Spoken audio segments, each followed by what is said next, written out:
现在空调已经拿上去装好了。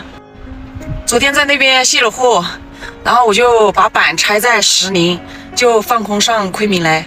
我现在来昆明装空调，主要是来昆明也有事情，所以就开了一个头上来。看到没有？我一觉起来，我的天窗都没有了，现在开着是特别凉快。这一台空调就是今天我要装在我的车上去，英德尔的冰箱空调，对于现在的卡车司机来说是必需品，整套选择同一个品牌，有售后问题也方便。现在开始拆螺丝，拆好螺丝就要拿上去装了。现在开始粘这个防水胶条了。装空调应该就是这个很重要，如果粘得不好的话，里面就会漏水。他们家这个空调最大的好处就是3年质保，全国联包，而且制冷效果又好，睡着的时候也是没有声音的，也不会吵着咱们睡觉。现在空调已经拿上去装好了，这样看上去就成型了，对不对？不过我这个车太脏了，上一趟下煤炭的时候就没洗，就装货上来，然后现在把空调装好再开过去把车洗好就可以了。还有就是这个空调，别人用的都要用锂电池，还有就是发电机，我老车上都没用这些。它这个如果开的时间长了，电瓶供不上电，里面的空调它就会自动停掉。昆明的天气就是爽了，不过有点热，也还好，也不热，没有外地那么热。戴个墨镜，眼睛也不难受。像我们在车上用的这种电瓶，白天可以用5个小时左右，晚上可以用8到10个小时，我感觉还是挺好用的。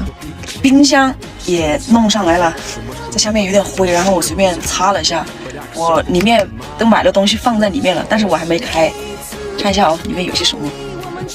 看到没有？有水果，还有下面有水，看，现在就真的是成了我的百宝箱了。现在这个线子已经插在点烟器上了，然后我是从这里穿下来的。这个线子太长了，所以我放了一些在底下压着的。让我们打开看一下啊，你怎么按不动？哦，原来是这样一直按着。